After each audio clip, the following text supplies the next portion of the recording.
आखाती देशातल्या युद्ध परिस्थितीमुळे पेट्रोल डिझेलचा पुरवठा खंडित होण्याची शक्यता आहे। आगामी काळात तो नाकारता येत नाही। युद्धाचा परिणाम कच्च्या तेलाच्या पुरवठ्यावरती होऊ शकतो आणि त्यामुळेच स्थानिक पातळीवरती पेट्रोल डिझेलची टंचाई निर्माण होण्याची शक्यता नाकारता येत नाही। त्या अनुषंगाने छत्रपती संभाजीनगरच्या जिल्हा पुरवठा अधिकारी प्रवीण फुलारी यांनी आपत्कालीन परिस्थितीसाठी पेट्रोल डिझेलचा साठा राखीव ठेवा असे आदेश सर्व इंधन विक्री कंपन्यांना दिलेले आहेत। मात्र सध्या राज्यात कोणतीही इंधन टंचाई नसल्याचं मुख्यमंत्री देवेंद्र फडणवीस यांनी स्पष्ट केले। या संदर्भात अधिक माहिती घेणार आहोत आमचे प्रतिनिधी मोहसिन शेख यांच्याकडून। मोहसिन, एकीकडे मुख्यमंत्री ग्वाही देत आहेत कोणतीही इंधन टंचाई नाही, मात्र प्रत्यक्षात उद्योजकांचं काय म्हणणं आहे? इंधन विक्रेते स्वतः हे मान्य करतायत का की येत्या काळामध्ये अशी टंचाई निर्माण होऊ शकते?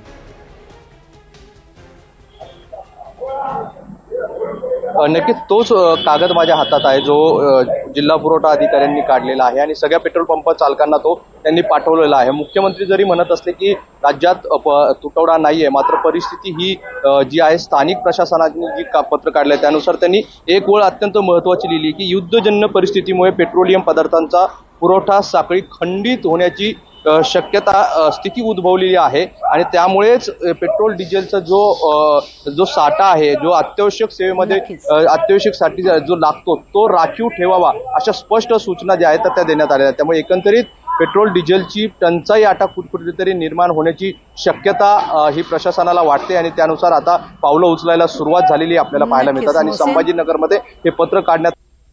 तुर्तास धन्यवाद या संपूर्ण सविस्तर माहितीसाठी। आता थेट आपण जातोय, राज ठाकरे बोलतायत। सध्या ही संभाजीनगरची आपण दृश्य बघतोय। जिल्हाधिकाऱ्यांनी महत्त्वाच्या सूचना दिलेल्या आहेत। मुख्यमंत्र्यांनी एकीकडे स्पष्ट केलेलं आहे की इंधन तुटवडा नाहीये, मात्र तरीही ही भीती व्यक्त केली जाते कारण युद्धजन्य परिस्थितीमुळे हा इंधन तुटवडा होऊ शकतो।